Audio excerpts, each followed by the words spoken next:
दोस्तों, बांग्लादेश इस समय पूरी दुनिया में चर्चा का केंद्र बनता जा रहा है। पूरी वर्ल्ड मीडिया की नज़रें इस समय बांग्लादेश पर टिकी हैं। शेख हसीना की सरकार को गिराने में जिसने भी साथ दिया था उसे अब चुन चुन कर मारा जा रहा है। इसी वजह से अब बांग्लादेश एक बार फिर जल उठा है।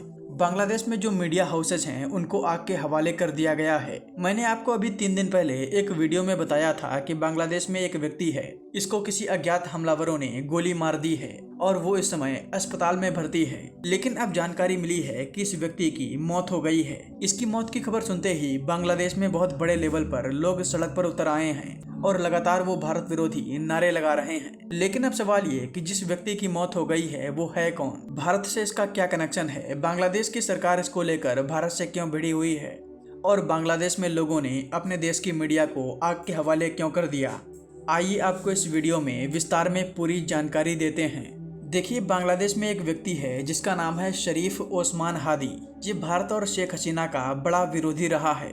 बांग्लादेश में होने वाले चुनाव में ये खड़ा भी था, लेकिन 12 दिसंबर को ढाका में किसी अज्ञात व्यक्ति ने इसे गोली मार दी। इसको पहले ढाका के एक अस्पताल में भर्ती कराया गया, लेकिन जब हालत बहुत ज्यादा बिगड़ गई तो इसे सिंगापुर में शिफ्ट कर दिया गया, जहां इसकी मौत हो गई। बांग्लादेश के लोगों का मानना है कि शरीफ ओस्मान हादी भारत का विरोधी था, इसीलिए भारत ने इसे मरवा दिया। जब इस व्यक्ति को गोली लगी तब बांग्लादेश की सरकार ने भारत से कहा भी था कि भारत अपने यहाँ एंटी बांग्लादेशी एक्टिविटी को अंजाम दे रहा है। बांग्लादेश की सरकार ने भारत के राजदूत को भी समन भेजा था। इस घटना के बाद बांग्लादेश के कई लोगों ने बांग्लादेश में भारत की एम्बेसी पर भी हमला करने की कोशिश की। जब भारत ने इसके लिए बांग्लादेश के राजदूत को समन भेजा, उसके बाद कुछ हद तक बांग्लादेश में भारत की एम्बेसी की सुरक्षा बढ़ाई गई।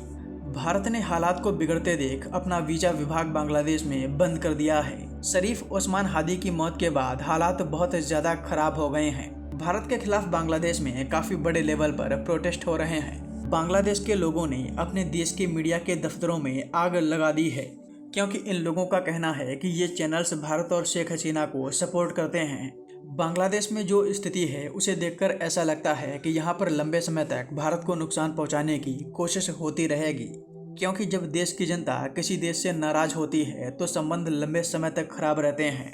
बांग्लादेश की जनता के मन में भारत के खिलाफ बहुत ज्यादा जहर भर दिया गया है।